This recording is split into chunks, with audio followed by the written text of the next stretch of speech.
Sebelum lanjut alur cerita, jangan lupa subscribe, like, share, dan komen. Alur cerita sebelumnya, di sana pamannya Ming Chen terus menghasut Bai Bing agar dia merasa terus benci kepada Fan Fan. Dan di tempat lain, Fan Fan dan Philip pun sedang berdiskusi membahas tentang anggur. Di sini, Philip akan membuat anggur baru dengan mengajak Fan Fan di dalamnya. Fan Fan pun akan mempertimbangkan ajakan tersebut. Di perusahaannya pun, Fan Fan ditunjuk sebagai penanggung jawab pengadaan merek anggur baru untuk diterbitkan ke konsumen. Bai Bing merasa tidak senang.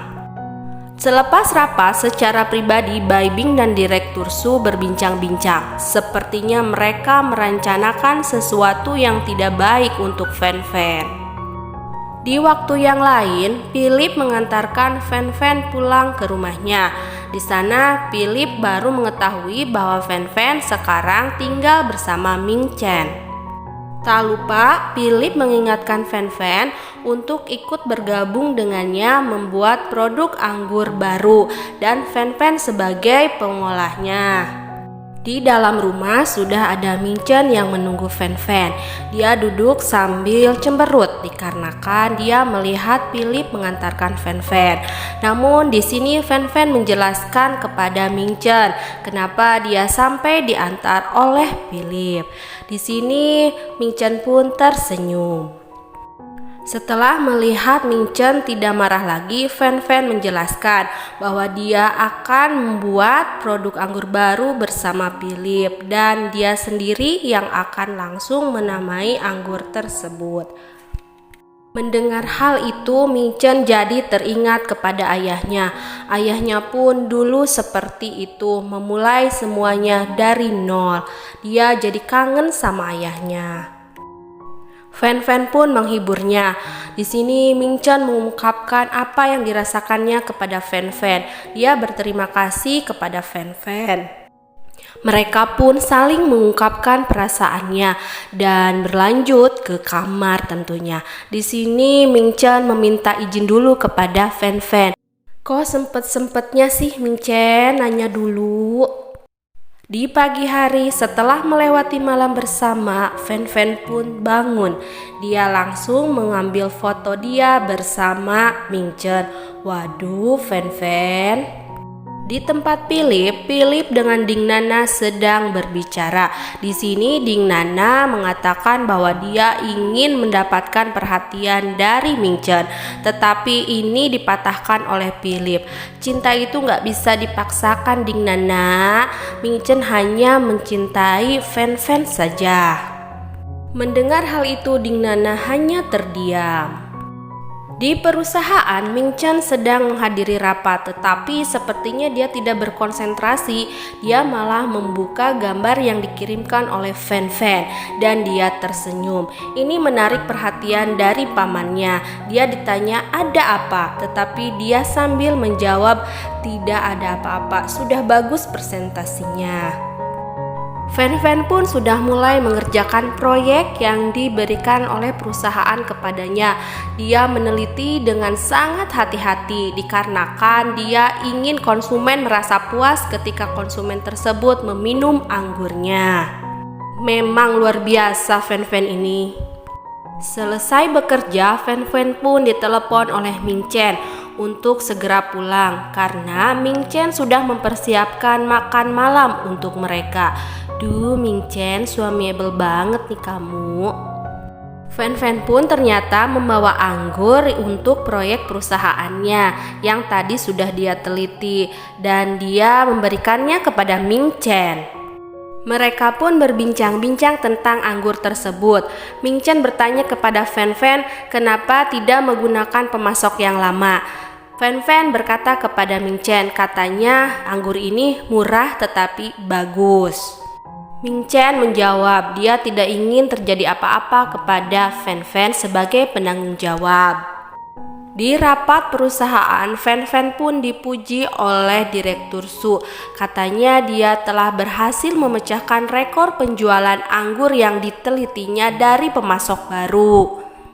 Beberapa lama setelah penjualan anggur tersebut, banyak sekali surat-surat yang masuk ke hotel, yaitu suratnya tentang keluhan pada anggur tersebut. Melihat hal itu, Bai Bing dan pamannya Ming Chen merasa senang dikarenakan niatnya itu memang untuk menjatuhkan Fan Fan. Seneng banget Bai Bing. Kabar banyaknya keluhan kepada perusahaan didengar oleh kakaknya Ming Chen. Di sini kakaknya pun turun tangan dan mengadakan rapat lagi. Sayangnya sekarang Fan Fan akan diskors terlebih dahulu sampai penyelidikannya selesai. Setelah selesai rapat, Bai Bing pun menemui Fan Fan.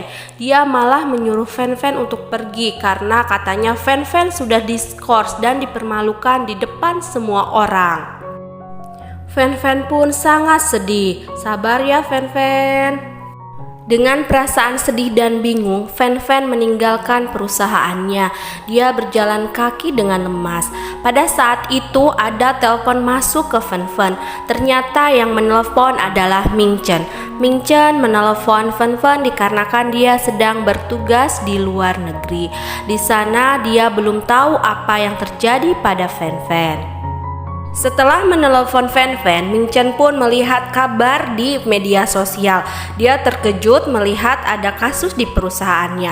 Dia langsung meminta ingin pulang kepada sekretaris An.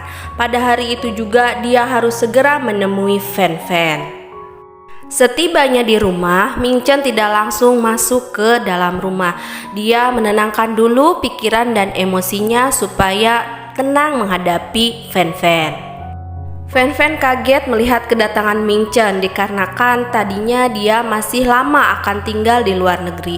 Tetapi dia datang dan mulai menanyakan apa yang terjadi pada Fan Fan dan perusahaannya. Di sini Fan Fan meminta maaf dan dia terus menyalahkan yang terjadi semuanya adalah salah dirinya.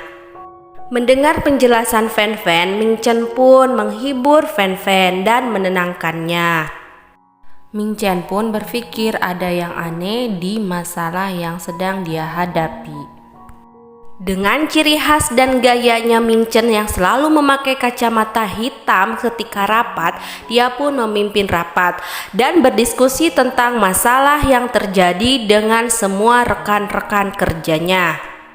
Sedangkan Bai Bing baru menyadari bahwa dia sebenarnya memperalat Bai Bing untuk menghancurkan presidirnya sendiri, yaitu Ming Chen, oleh pamannya Ming Chen. Terlambat kamu Bai Bing.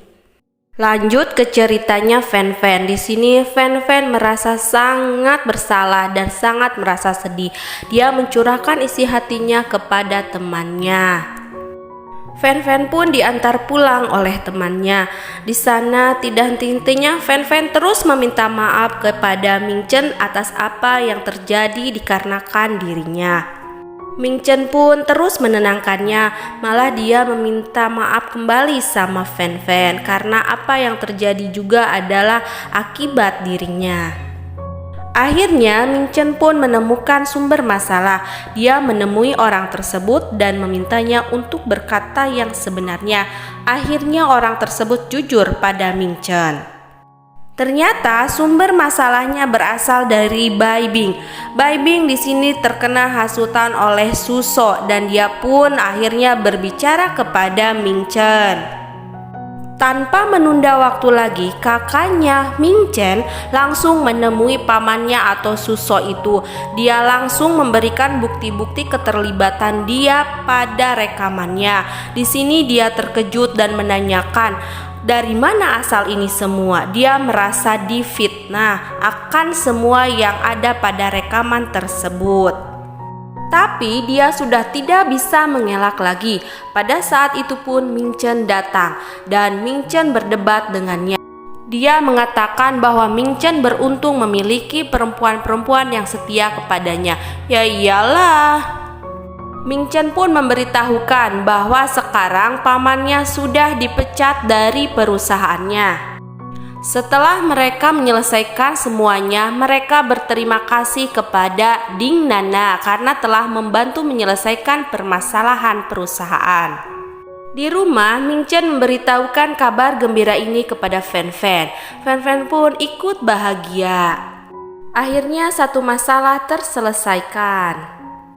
Untuk merayakan kebahagiaan, mereka pergi ke taman bermain dan mereka pun naik biang lala bersama-sama. Di sini mereka menghabiskan waktu berdua dan bahagia. Mulai berciuman lagi nih. Masih dalam merayakan kebahagiaan mereka, tetapi pada saat itu pun mereka mendengar kabar yang tidak baik, yaitu foto privasi mereka pun tersebar di media sosial. Ini mengakibatkan hujatan terhadap Fan Fan dan Ming Chen. Lebih mengejutkan lagi, kakak perempuan Ming Chen menyatakan bahwa ini semua adalah ulah dari Fan Fan. Selesai rapat, Ming Chen pun terus meyakinkan kepada kakaknya bahwa itu semua bukan perbuatan Fan Fan. Di tengah perdebatan antara Ming Chen dengan kakaknya, Ding Nana pun menelepon. Dia akan membantu memecahkan masalahnya. Di sini mereka pun berhutang budi lagi kepada Ding Nana dan keluarganya.